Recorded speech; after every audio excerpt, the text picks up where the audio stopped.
mereka melakukan tes ulang, tapi ayah Iroha justru memarahinya dan memintanya pergi. Sebelum pria itu pergi, Lenka menghampirinya dan bertanya apakah dia bisa menjadi kuat juga. Lindou justru balik bertanya, untuk apa kekuatan itu? Lenka menjawab dengan lantang, untuk melindungi orang-orang. Lindou sangat senang mendengarnya. Dia memberi mereka kompas sebagai bentuk kenang-kenangan. Tiba-tiba Lenka batuk, lalu dalam waktu singkat dia jatuh sakit parah seperti ibunya. Di momen ini, mereka mengalami kebimbangan, antara memberikan obat kepada sang ibu atau pada Lenka. Karena jatah obat yang mereka terima hanya cukup untuk satu orang.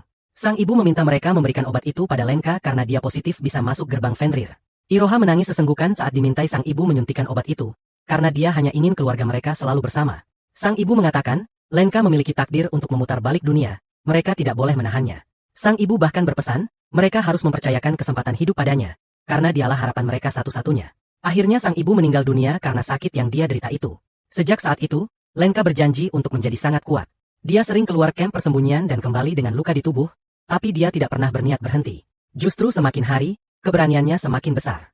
Hingga akhirnya di usia Lenka yang ke-15, Irona memberikan coat dari ibunya untuk Lenka. Dia berharap, dengan begini dia bisa menemani Lenka di luar sana, sekaligus memberikan keberuntungan untuk pemuda itu. Saat Lenka keluar kamp mencari bahan bakar, ayah mereka mengatakan pada Iron agar mengirim Lenka ke Fenrir karena sekarang mereka tidak bisa bertahan lebih lama lagi. Irona masih keberatan dengan perpisahan di antara mereka, tapi perdebatan mereka harus terhenti karena Aragami menyerbu kamp pengungsian itu. Pengungsian itu runtuh, sang ayah tertimpa reruntuhan, dan ancaman Aragami di depan mata. Sang ayah mengambil langkah berat dengan meminta mereka untuk meninggalkan dia sendirian di tempat itu. Dia merasa sudah tidak ada harapan lagi. Karena Aragami semakin dekat, Irona memutuskan menarik tangan Lenka. Meskipun pemuda itu menolak, Irona menamparnya agar menurut. Di sisi hidupnya, sang ayah masih sempat meminta Irona menjaga Lenka. Sesampainya di tempat motor disembunyikan, mereka segera memacu sepeda motor menuju ke arah selatan. Meskipun kaki Irona terluka, mereka hanya membalutnya seadanya. Mereka terus bergerak ke selatan sambil bersembunyi dari Aragami.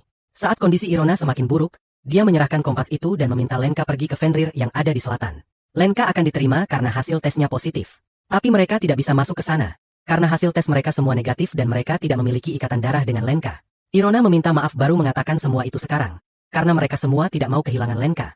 Tapi sekarang, Irona tidak sanggup berjalan lagi, apalagi Aragami sudah menemukan mereka. Lenka tidak mau meninggalkan gadis itu sendirian. Jadi Irona menyayat lehernya sendiri. Hanya ini satu-satunya cara agar Lenka meninggalkan dirinya karena Irona tidak mau menjadi penghambat bagi Lenka lagi. Akhirnya Lenka terpaksa meninggalkan Irona yang terus berpesan agar dia menjadi kuat, dan memutar balik takdir dunia yang mengerikan ini. Saat Lenka pergi, Irona dilahap Aragami sehingga dia langsung pindah ke dunia lain yang indah, penuh dengan pepohonan, bunga, dan rumput yang hijau. Tempat indah yang selama ini selalu Irona ingin lihat. Di waktu sekarang, Lenka berhasil melewati proses penyesuaian. Dia bisa bertarung lagi dengan senjata barunya. Sambil mengingat harapan, dan keinginan banyak orang untuk kehidupan yang lebih baik, yang bebas dari Aragami, Lenka siap untuk membawa harapan mereka untuk mewujudkan impian-impian itu. Di sisi lain, Lindou baru saja selesai memasang alat pemanggil Aragami. Kali ini dia pergi dengan kakaknya, Amamiya. Tiba-tiba Amamiya mengajak Lindou ke rumah lama mereka. Di tempat ini dia bertanya apa yang Lindou lihat. Pemuda itu tidak mau menjawab dengan jujur. Sebelum mereka bicara lebih jauh, Amamiya mendapatkan panggilan dari anggota timnya. Mereka harus segera pergi. Sebelum itu, Amamiya sempat meminta Lindou tetap hidup, karena tanggung jawab mereka semakin besar. Beberapa saat kemudian, God Eater dari seluruh penjuru dunia sudah berkumpul di cabang timur ini. Mereka sengaja dikumpulkan untuk membersihkan Aragami di tempat itu. Misi meteorit ini akan segera dimulai. Di masa lalu, Dr. Sakiki mengalami kesulitan memprogram senjata dari Aragami itu. Johannes semakin kebingungan mendengar hal itu, apalagi sejauh ini percobaan mereka pada tikus selalu gagal.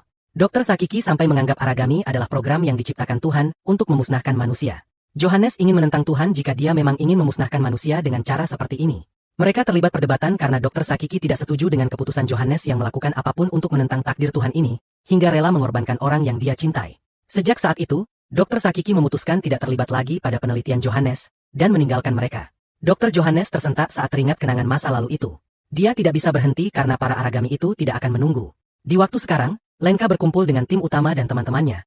Lindou mengatakan operasi akan dipercepat, tapi Lenka hanya boleh ikut di hari kedua. Alicia pun akhirnya bisa bergabung dengan mereka di misi besar ini, tapi dia terlihat aneh.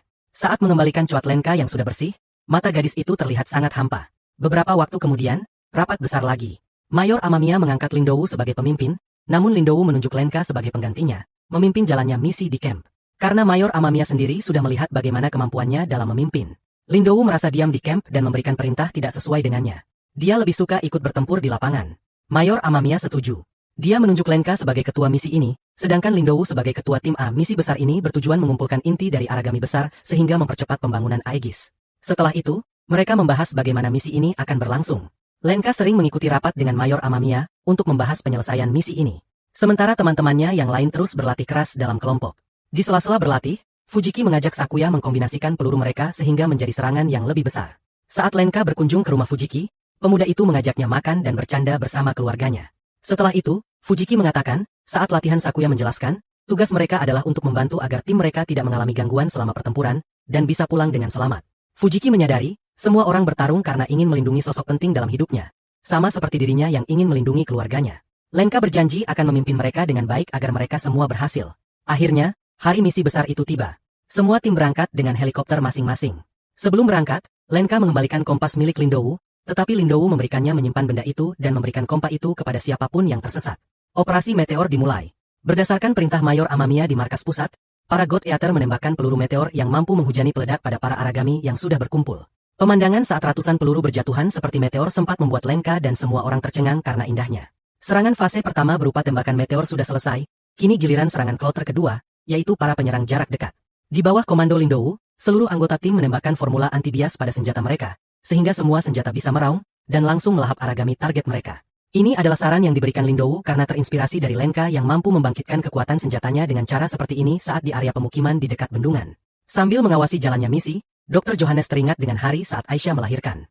Saat proses kelahiran berlangsung, wanita itu sangat kesakitan karena sel Oracle terus bermutasi dengan sangat cepat dalam tubuhnya. Para ilmuwan mencoba menyuntikkan sel anti-bias sebagai penanggulangan, tapi tidak berhasil menahan mutasi sel Oracle.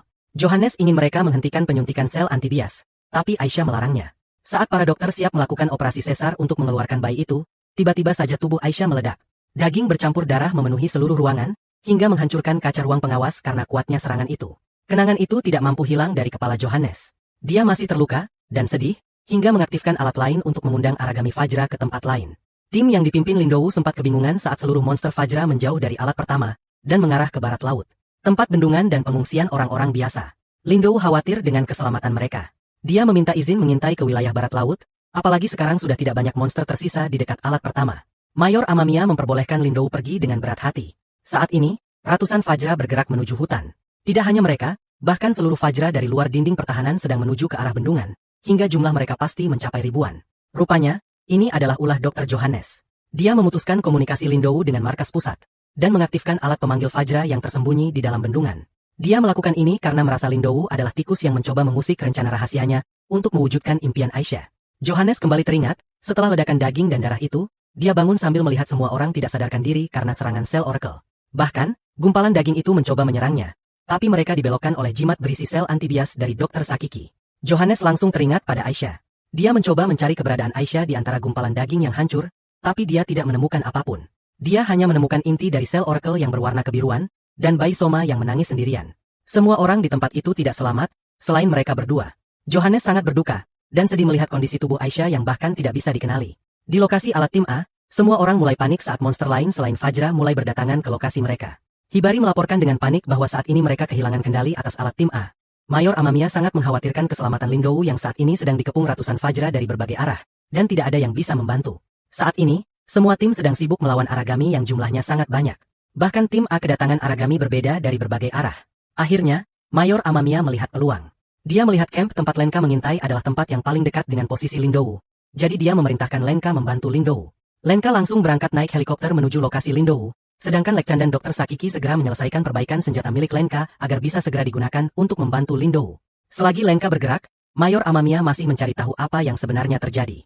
Habari melaporkan, menurut tim teknisi, sistem mereka diretas. Di dekat hutan, Lindowu mencoba melawan monster-monster itu sendirian. Beberapa kali dia juga terkena serangan monster itu, tapi dia tidak mudah menyerah. Dia masih bangkit, dan terus menghalangi monster-monster itu memasuki area hutan. Lenka melihat posisi Lindowu. Dia menelepon Likcha untuk segera mengirimkan senjatanya. Likcha meminta koordinasi Lenka karena dia akan meluncurkan senjatanya sekarang. Lenka melihat senjatanya terbang mendekat dari kejauhan, jadi dia segera melompat dari atas helikopter. Pemuda itu mendarat tepat di atas senjatanya yang telah dimodifikasi. Saat dia menyentuh gagang pedang itu, seketika sel Aragami di senjata itu aktif, dan mengenali dia sebagai pemilik mereka. Dalam waktu singkat, Lenka menghujani puluhan Fajra dengan misil besar yang mengeluarkan energi bias dengan sangat besar. Senjatanya itu bahkan bisa mengoyak kulit Fajra yang keras hanya dengan sekali ayunan saja. Lindowu merasa lega bantuan sebesar ini datang. Tidak lupa dia mengucapkan terima kasih pada Lenka karena dia datang membantu tepat waktu. Sayangnya monster-monster itu terus berdatangan. Lindou mengatakan, dia menduga ada alat pemandu lain di sekitar bendungan itu sehingga membuat para monster berdatangan ke tempat itu. Lindou mengatakan pada Lenka agar mereka segera menemukan alat itu sebelum para monster melewati hutan. Mendadak semua monster berhenti bergerak. Mereka membuka jalan saat Fajra hitam. Diauspita mendekat pada Lindou dan Lenka. Makhluk itu tersenyum, seolah mengejek mereka. Lindou mencoba melemparkan bom cahaya agar makhluk itu buta sebentar, sehingga mereka bisa menyerangnya. Tapi makhluk itu mengeluarkan sayap, dan menutup matanya sendiri sehingga dia segera menyerang mereka. Lindou dan Lenka terkejut, mereka mencoba menyerang balik, tapi monster itu bisa melompat, dan menangkal serangan mereka dengan sangat cepat. Diauspita benar-benar berbeda dengan Aragami lainnya. Tanpa terduga, Diauspita masuk ke dalam hutan, lalu mengendalikan pohon-pohon Aragami sehingga menyerang mereka. Di saat penting, Sakuya dan seluruh anggota tim yang lain datang. Lindou semakin lega, tapi dia meminta Alisa tidak gegabah lagi menghadapi musuh bebuyutannya, si Diauspita itu. Mereka akan bekerja sama untuk menjatuhkan makhluk menyebalkan itu. Sementara itu, di pangkalan Fenrir, mereka akhirnya mengetahui bahwa dalang dari kekacauan ini adalah Dr. Oguruma, dokter pribadi Alisa. Mayor Amamiya segera mencari keberadaan dokter itu di ruangannya, tapi mereka tidak menemukan siapapun. Saat mendengar laporan dari Hibari, Mayor Amamiya mendapatkan rekaman saat Dr. Oguruma memandu Alicia dengan hipotesis agar membunuh Diauspita. Tapi tiba-tiba gambar monster berubah menjadi gambar Lindou. Ini berarti dokter itu secara tidak langsung menghipnotis Alicia untuk membunuh Lindou. Sebagai kakak, Amamiya sangat panik hingga dia meneriakkan nama Lindou. Benar saja, di medan tempur, Alicia dihipnotis Dr. Oguruma dari kejauhan hingga dia kebingungan, dan mencoba menembak Lindou. Tapi dia teringat bahwa Lindou adalah seseorang yang pernah menasehatinya dan bersikap baik padanya. Jadi dia kebingungan, hingga menembakkan senjata ke berbagai arah dan membuat teman-temannya berada dalam bahaya. Sakuya segera lari ke arahnya dan menamparnya sehingga gadis itu sadar. Pepohonan di sekitar area mereka semakin mengamuk, menciptakan tombak-tombak tajam yang menghalau setiap pergerakan mereka. Tombak-tombak itu seolah menciptakan pembatas dan memisahkan mereka dengan Lindou. Ditambah dengan pengaruh Diauspita, tombak-tombak itu menyerang mereka, menyudutkan mereka ke tebing. Harapan mereka saat ini hanya Alicia. Tapi, Alicia justru kembali terpuruk karena traumanya kembali. Gadis itu duduk menangis di antara kekacauan ini. Dia menyalahkan dirinya sendiri karena masih sangat lemah, hingga kehilangan orang tuanya saat itu. Lenka mencoba memberinya semangat dengan mengatakan bahwa gadis itu berhasil melindungi semua orang yang ada dalam pesawat saat mereka menuju ke cabang timur. Lenka berteriak menekankan bahwa gadis itu kuat. Dia telah memiliki kekuatan di dalam hatinya sehingga bisa bertahan sejauh ini. Dia meminta Alicia mempertahankan kekuatan hatinya dan mengambil senjatanya sekali lagi untuk bangkit melawan musuh bebuyutan yang ada di depan mata. Logika Alicia membenarkan ucapan Lenka. Dia segera menembak Diauspita dari kejauhan sehingga Lindou selamat. Lalu dia memotong tombak-tombak akar yang memerangkap semua temannya. Sekarang, Alicia mengatakan tidak akan melarikan diri dari dirinya sendiri yang lemah. Karena sisi lain dirinya sangat kuat seperti yang diucapkan Lenka. Sakuya menghampiri Alicia, dia meminta juniornya itu untuk lebih terbuka, dan membiarkan mereka menolongnya juga. Karena itulah kerjasama tim yang sebenarnya. Tiba-tiba terdengar ledakan di sisi lain hutan. Lindou khawatir Fajra yang lain sampai di pemukiman dan mengancam nyawa orang-orang itu. Dia meminta semua orang untuk pergi ke bendungan, dan menyelamatkan orang-orang biasa di kamp pengungsian. Lenka mengatakan, di tempat itu ada orang-orang yang selama ini dilindungi Lindou. Semua orang nampak berat meninggalkan Lindou bertarung sendirian dengan Diauspita. Tapi ledakan terjadi lagi di sisi lain hutan. Nyawa puluhan orang biasa sedang dalam bahaya sekarang. Akhirnya dengan berat hati, semua orang menuju ke sisi lain hutan sambil mengucapkan berbagai harapan dan permintaan agar Lindou selamat, dan berkumpul lagi dengan mereka. Sebelum Lenka pergi, Lindou berpesan agar dia menunjukkan jalan kepada semua anggota timnya. Lenka tahu mereka sama-sama dalam bahaya besar saat ini, tapi dengan harapan besar di hatinya, Lenka mengatakan agar Lindou kembali menemui mereka di bendungan. Di saat anggota tim pertama sibuk mencari keberadaan alat pengumpul monster lain, dan melawan Fajra, Lindou sedang bertarung dengan sengit melawan Diauspita. Lindou terkena serangan makhluk itu hingga tubuhnya terluka parah. Tapi Diauspita sempat menginjak ranjaunya sehingga Lindou mencoba memotong lengannya. Diauspita murka, dia langsung menyerang Lindou hingga darahnya membuncah kemana-mana. Dr. Johannes kembali teringat masa lalu. Beberapa tahun setelah kematian Aisyah, dia sangat depresi. Dia hanya berbaring dan mengurung diri seharian di dalam rumah. Dia tidak peduli saat Soma terus-terusan mencari ibunya ke seluruh penjuru rumah. Suatu hari, saat Soma keluar rumah, Johannes meminum obat hingga overdosis. Beruntung, satpam apartemen itu menemukannya, dan membawanya ke rumah sakit. Sehingga dia berhasil selamat. Saat di rumah sakit, dia bertemu dengan Sakiki yang menjelaskan tentang devouring apokalipse, yaitu kondisi saat Aragami melahap satu sama lain, hingga menjadi satu Aragami besar. Lalu Aragami raksasa itu akan melahap dunia. Di saat inilah sel Oracle akan hilang. Sehingga planet ini dikembalikan ke kondisi sebelum tidak ada manusia ataupun Aragami. Jika memang manusia ditakdirkan mati di tangan Aragami, mungkin saja Johannes diberi hidup kembali untuk bisa memutar balik takdir itu.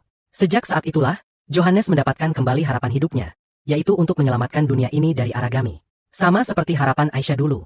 Saat ini, Lenka dan yang lain sedang berjuang untuk menyelamatkan para pengungsi di sekitar bendungan saat tiba-tiba Diauspita muncul di sisi lain hutan dengan lengan Lindou di mulutnya. Semua orang langsung tercengang melihat hal ini. Mereka tidak percaya Lindou gugur di mulut makhluk itu. Di markas utama, Mayor Amamiya murka karena semua alat kacau seperti alat tim A. Akhirnya dia meminta izin pada Johannes untuk menghancurkan semua alat, karena kuota inti Aragami sudah penuh. Dr. Johannes memberikan izin dan meminta Amamiya segera menemukan Dr. Oguruma yang dituduh bertanggung jawab atas semua kekacauan ini. Semua orang di tim pertama jatuh dalam keputusasaan melihat Lindou gugur. Soma bahkan langsung menyerang di Auspita tanpa rencana. Akibatnya semua anggota tim 1 menyerang di Auspita, dan tumbang hanya dengan sekali serangan. Sakuya menangis sambil memeluk gelang God Eater milik Lindou. Di saat seperti ini, anak kecil dari pengungsian datang. Mereka bertanya apa yang harus dilakukan, karena harapan mereka sekarang hanya Lenka dan God Eater. Lenka langsung teringat pesan Lindou untuk memberi mereka semua arah yang benar saat sedang terjatuh. Tekad Lenka kembali. Dia mengumpulkan semua anggota timnya, meminta mereka membuka mata, melihat para pengungsi yang diselamatkan Lindou. Saat ini mereka harus melanjutkan perjuangan dan tetap mengikuti perintah Lindou. Lenka meminta mereka tenang, persis seperti bagaimana Lindou menasehati mereka. Saat ini, mereka melihat Lindou di dalam diri Lenka. Pemuda itu meminta mereka percaya pada diri mereka, dan rekan-rekan mereka, lalu memutar balik takdir. Akhirnya semangat semua orang kembali. Dibantu pemuda setempat, mereka menuntun Soma menemukan alat pengundang monster di dalam danau. Fujiki dan Sakuya akan mengurus semua Fajra yang menghampiri warga sipil. Sementara Alisa dan Lenka akan maju menyerang di Auspita. Tempat itu jadi panas. Lenka dan Alisa bisa bekerja sama mendesak di Auspita dari berbagai arah. Di sisi lain, dalam waktu singkat Soma menemukan alat itu dan menghancurkannya. Sehingga para Fajra berhenti datang ke tempat itu, dan bersikap agresif. Kini hanya di Auspita yang tersisa. Alisa terjatuh karena serangan monster itu, sementara pedang Lenka sudah retak. Beruntung rekan-rekannya yang lain akhirnya datang membantu. Mereka mencoba menyerangnya secara bersamaan dari berbagai sisi tapi makhluk itu bisa menghindar dan menahan serangan mereka dengan sangat baik. Kulit dan sayapnya sangat kuat, sehingga membuat Lenka dan yang lain kesulitan melukainya. Sakuya dan Fujiki menggunakan teknik tembakan gabungan yang mampu menyedot semua serangan listrik dari di Auspita. Dengan ini, Lenka bisa menyerang sisi sayap kanan monster yang sudah retak. Dengan kekuatan penuh dia berhasil memotong sayap itu. Tapi akibatnya, erosi sel Oracle semakin besar di lengannya. Di Auspita semakin murka karena mereka berhasil memotong satu sisi sayapnya. Dia menggunakan listrik yang lebih besar untuk menyerang setiap orang secara personal. Lalu menyerang Lenka dengan petir dan ayunan sayap yang lebih besar. Lenka bukan hanya terluka parah, tapi erosi di tubuhnya semakin besar. Meskipun begitu, dia mencoba merangkak, mendekati potongan lengan di Auspita. Melihat tekadnya, rekan-rekannya yang lain bangkit, menyerang monster itu sekali lagi dengan sisa kekuatan mereka. Mereka menyerang secara bersamaan dan beruntung sehingga perhatian monster itu teralihkan pada mereka. Meskipun pada akhirnya mereka kalah, dan terluka lagi, mereka semua masih mentertawakan monster itu. Karena monster itu berjuang sendirian sementara mereka memiliki teman yang akan selalu berjuang bersama mereka. Tepat setelah itu, Lenka berhasil menggunakan potongan lengan di Auspita sebagai senjata. Dia mengayunkan senjata barunya yang mampu memotong sayap monster itu dengan mudah. Di Auspita mundur ketakutan, tapi Lenka tidak akan membiarkan dia pergi. Dengan dukungan, dan permintaan teman-temannya, Lenka mengecoh monster itu, lalu memotong intinya dari atas. Saat matahari terbit, di Auspita yang sangat kuat telah hancur berkeping-keping di tangan Lenka. Setelah itu, Lenka jatuh pingsan. Di tempat lain, Johannes mengungkapkan rencana rahasianya kepada Dr. Sakiki. Bahkan Project Aegis bukan hanya shelter raksasa, tapi sebuah roket yang akan membawa orang-orang pilihan meninggalkan bumi sebelum Aragami semakin berevolusi. Inilah rencana rahasia Johannes. Ternyata dialah yang memberikan perintah pada Dr. Oguruma. Bahkan dia telah berencana membuat Devouring Apocalypse lebih cepat dengan inti Aragami milik Aisha yang dia pelihara selama ini. Dia bertanya apakah Dr. Sakiki akan bergabung dalam misinya pindah dari bumi? Dr. Sakiki mengatakan, dia tidak akan menghalangi misi Johannes, tapi dia akan mencari caranya sendiri untuk menyelamatkan manusia. Dia yakin suatu hari nanti dia bisa berdiskusi dengan Aragami yang semakin berevolusi dan hidup berdampingan dengan mereka. Johannes mentertawakan ucapan Dr. Sakiki. Tapi Dr. Sakiki tidak peduli. Kontes di antara mereka untuk menyelamatkan umat manusia dengan cara mereka sendiri akan segera dimulai. Setelah misi meteorit selesai, semua anggota tim kembali ke rumah masing-masing. Dalam rapat besar, Johannes mengucapkan terima kasih kepada semua anggota yang terlibat, dan berjanji akan menghukum Dr. Oguruma, si pengkhianat dengan seberat-beratnya. Sementara itu, sekarang Sakuya yang melanjutkan perjuangan Lindou, melindungi orang-orang di sekitar bendungan, dengan membawa kompas milik Lindou. Semenjak hari itu, Sakuya masih menjadi anggota tim pertama, dengan Fujiki, Alisa, dan Lenka sebagai pemimpinnya. Meskipun tubuhnya masih mengalami erosi sel Oracle, Lenka masih turun ke lapangan, memberikan perintah pada mereka seperti Lindou. Suatu hari, saat Soma menjalani misi solo, dari langit, terlihat bayangan misterius yang membawa tas penuh makanan kaleng. Sosok itu lalu menghilang. Dia memberikan seluruh makanan kaleng pada sosok di balik batu besar, lalu menyulut rokok untuk sosok misterius itu.